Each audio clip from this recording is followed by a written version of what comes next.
YouTube, it's your boy Naughty Nev. Welcome back to the channel.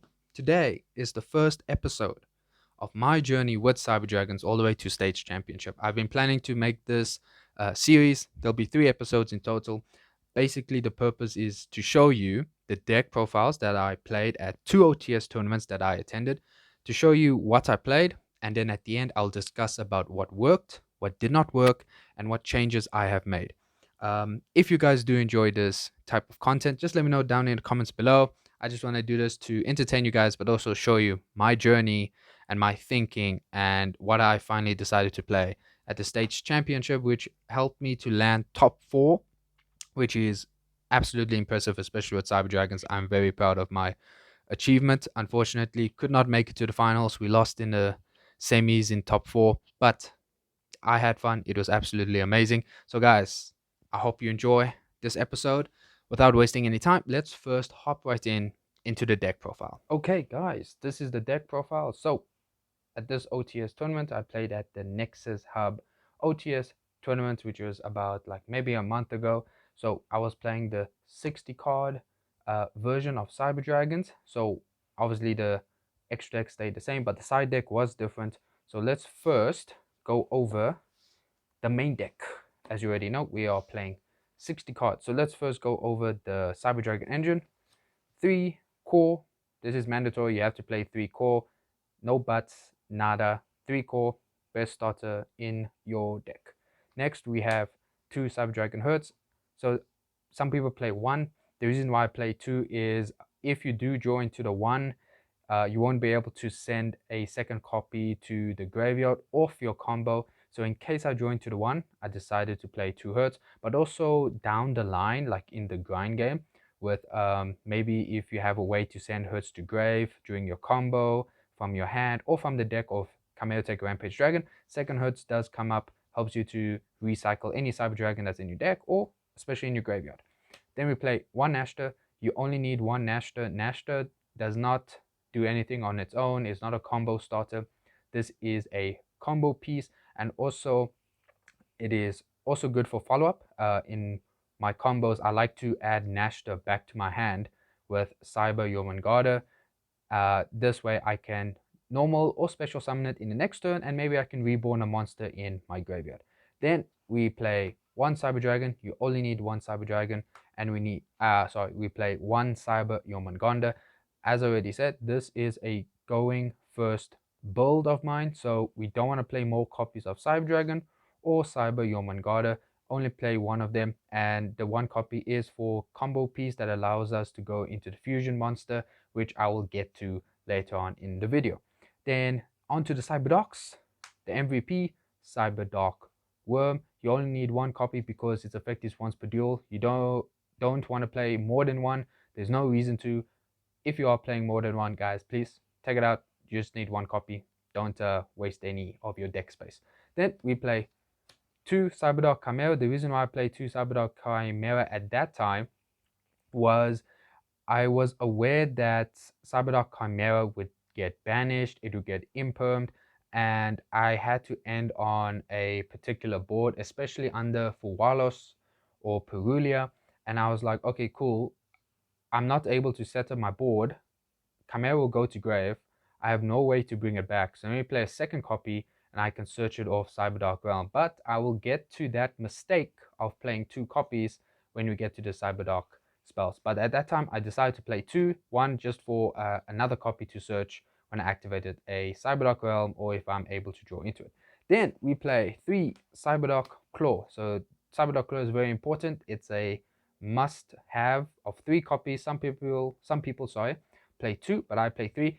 The reason why we play 3, obviously we're playing 60 and you want to try see this card in your hand to help you carry on extending your plays or playing through your core getting negated by Imperm or Effect Veiler, etc. So we play 3 copies. I don't think I'll play 2. I'm going to stick with 3. I have no problems with the 3 copies. I'm happy with it. Then the Honorary Cyber Dragon, we play 1 Regulus. Obviously you can search it off Clockwork Knight, and since you can do that, we just play 1 copy. It's an extra negate. Now onto the Cyber Spells or Traps. We are playing 3 Cyber Emergency, the best starter and searcher in your deck. You have to play 3 copies. There's no other explanation. Then we play 3 Cyberdark Realm. This is also a starter or an extender if you already, well, not extender. Basically, it's a starter and it's part of your combo piece. And now here's the thing, Cyberdark Realm, if you do read it, it says you add a Cyberdark monster that has a different name than the Cyberdark monsters in your graveyard. So when I realized after the tournament, and also during the tournament actually, with the 2 Cyberdark Chimeras, when I activated this, I was like, oh damn, I actually can't search Cyberdark Chimera because there's already one engraved. So that was the problem, and that was very unfortunate. But at that time, 3 Cyberdark Realm, you have to play 3. I don't think you should be playing less than 3 because you would like to see this in your hand, as I said, if core gets negated, because core will be searching for Cyberdark Realm most likely for your combo. Then we play 2 Power Bond. The reason why we play 2 Power Bond, some people play 1, cool, but the risk is if you play 1 copy and you draw into it in your opening hand, Cyberdark Chimera will not be able to give you that ability to banish monsters from your graveyard for a fusion summon. So in case I draw into the 1 copy, I play a second one so I can search off Cyberdark Chimera. This is going to stay at 2. I'm not going to change it because I want to make sure I can banish materials from my grave. Next, we play 1 Cyberlord Fusion. This can come up in your combo with a particular hand. So this is for combo, but also it's nice to have. That allows you to recycle your Cyber Dragon materials, and you can summon Rampage Dragon, and Rampage Dragon can pop spells and traps during your opponent's turn. So we play 1 Cyberlord Fusion. We play 1 Polymerization. This is for Cyber Jormungandr. We do play the Heos Varag, the Mechanical Dawn Fusion monster, so you need Polymerization. Then we are playing 3 Clockwork Knight. I decided to play 3 at that time because I would like to see this in my opening hand to try floodgate my opponent. It did come up against Malice, and it did work really well. Clockwork Knight is an amazing card for Cyber Dragons, but that time I played 3, and after the tournament I did realize, okay, actually if I'm going first, I don't actually want to see a copy of Clockwork Knight, even though I played 3 copies. But like I said, we're playing 60. I thought at that time, actually I want to see this card in my hand, but after the OTS tournament I decided, nope, I will rather just take out 1 copy, just play 2 instead of 3. But Clockwork Knight did serve its purpose when I had it in my hand or when I searched it. Then on to the traps. We are playing the Cybernetic Overflow. The reason why I played this is because in the build I had, I was thinking to myself, if I already have Cyberdark Claw to search for Cyberdark Realm, or I already have Cyberdark Realm, either search for Cyber Emergency, Cyberlord Fusion, or I can search for Cybernetic Overflow, as an extra interruption because they can pop cards on my opponent's field. So at that time I decided to play the Cybernetic Overflow. Then let's move on to non-engine and, well, basically our hand traps. We play 1 call by. Yes, obviously you got to play 1 call by. Cyber Dragon is still very sensitive to hand traps. Then our hand traps, we play 3 Effect Veiler, we play 3 Ash Blossom, 3 Imperm, and then I decided to add Droplet. Yes, I play Droplet in the main deck at this OTS tournament. Droplet is a really good card, but however, after the tournament I was like, okay, cool, Droplet doesn't do anything going first. So later on in the next episodes with my deck profiles, you'll see that I actually kept Droplet in the side deck. Ash Blossom, of course you have to play Ash, very flexible against multiple ways to negate your opponent adding a card or sending it to grave. Imperm is Imperm, you gotta play Imperm. It is a better version of Effect Veiler in this current format, because if you do top deck it going second, you can actually use Imperm, unlike Effect Veiler. Effect Veiler, sorry, we are playing in this build, but I feel like Effect Veiler does not have as much impact as all the other hand traps. It's not very effective in this format.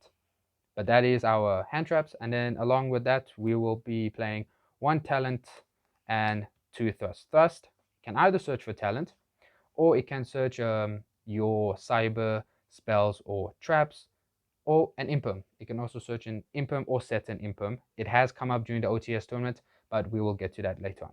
Now, we are playing engines in this build. If you guys have been watching my videos, if you don't know, let's hop right into the 2 engines I played. So we are obviously playing Fiendsmith. Yes, I understand Fiendsmith is expensive. Some of you guys won't be happy. However, Since this was a going first build, I decided to play the Fiendsmith engine because I needed to try bait out hand traps from my opponents before I started my Cyber Dragon plays. And also the Fiendsmith engine is really good. It's almost splashable in any deck. I see no reason why you shouldn't be playing it. Then we play the 1 Lacrima, 1 Louis, we play the 2-tracked, and I also do play the Fiendsmith in Paradise. I am playing the Wave Viking Caesar and the Desiree. So that's a Fiendsmith engine. Next, guys, yes, we are playing the Kashtira engine. It's not a big engine, it's a small engine, but the MVP of the Kashtira engine is obviously Unicorn, because the idea is if Unicorn is in our hand, we special summon the Unicorn before we obviously put another monster on the field, summon the Unicorn, and if we summon core effect, it gets hit with Effect Veiler. Specifically, it has to be a monster or a monster hand trap. Unicorn, you just banish a card, a key card from the extra deck, banish the Requiem, banish the Detonator, banish the White Binder. This card is important and it's really good this format, hence why I am making use of Unicorn. Plus, it is an extra body since we're playing Fiendsmith. If you summon Unicorn, summon core gets negated, you have no other Cyber Dragon plays, and then these two cards, Unicorn and core, go straight into Fiendsmith plays, because you link into Moon, and then you start with Requiem, and then you guys know the story of Fiendsmith. Then with that we play 2 Fenrir. Fenrir is I'm not reliant on Fenrir. Fenrir is mainly for searching Kashtira Unicorn. Then we play 1 Birth, and we play the 1 Great Soth, the field spell, to also search for Unicorn or Fenrir, whichever one we already have or that we need. So guys, that is the main deck. That is 60 cards. Let's go right into the extra deck. So in the extra deck, we play 1 Wave Hiking Caesar. This is obviously for your Fiendsmith engine. With that, it will be the Necroquip Princess. We play 1 Desiree, 1 Sequence, 1 Requiem, 1 Moon. This will stay the same. This has been working really well. However, the extra deck is tight because of this, but I am happy with playing the Fiendsmith engine. I don't think this will change. Then we play 1 SP Little Knight, 1 Cyber Dragon Nova, 1 Infinity. I only play 1 copies and I see no reason to play multiple. I am very happy with these ratios. I think it will stay the same. Then we play the Heroes of Arag, the Mechanical Dawn. This is obviously for the polymerization, and it's really good. It's an extra interruption, spell or trap negate. I'm very happy with playing this card in the extra deck. Then we play not 1, but we play 2 Chimeritic Rampage Dragon. Number 1, if we go against Kashtira Unicorn and they banish the 1 copy, then we lose our OTK machine. And also the second copy is also for a particular combo. We actually make use of both Rampage Dragons. So we're playing 2. It's going to stay at 2 for me. I'm very happy with that ratio. We play 1 Fortress, 1 Mega Fleet, the board breakers of this deck. I only play 1 copy. In pure Cyber Dragon builds, they do play 2 Fortress, which is perfectly fine. I'm playing 1 copy of each. So only Mega Fleet came up during the tournament. Fortress, not really as far as I can remember. But these 2 will obviously stay because it helps to break our opponent. I'm very happy with that. And just the last card, the 1 Clockwork Knight. This card is really good for Cyber Dragons. I mean, all machine decks, but Cyber Dragons in particular. Only playing 1 copy during the tournament, though. I did think of playing 2 because, like I said, there's a lot of hand traps in this format. So getting hit with Effect Veiler and our opponent has an Imperm or an Ash. Well, actually, no, mainly an Imperm or Effect Veiler because they negate the whole effect. Then I was like, okay, damn, I can't continue with Cyber Dragon plays, and so I'll start maybe the Fiendsmith plays, etc., or end on SP because my hand was really bad. And I was like, oh, for the grind game, I really wish I had a second Clockwork Knight to start my Cyber Dragon plays. So during that tournament, I did think of playing a second Clockwork Knight, and at that point, I was thinking, okay, maybe I don't have to play the Wave Hiking Caesar and Necroquip Princess. I would switch it for a second copy of Clockwork Knight, and I'll just put in the Chaos Angel because you can make Chaos Angel easily with your Fiendsmith cards. So guys, this is the extra deck. And now we will hop into our side deck. Let me just put these cards over here. Okay, in the side deck, guys, 3 Nibiru, 2 Cosmic Cyclone, 1 Harpies, Feather Duster, obviously for back row. Back row is important. So we have some back row cards. Then we have 3 Droll. Droll is really good in this format, especially against Rigel Mitsurugi. You have to play Droll either in the main deck or the side deck.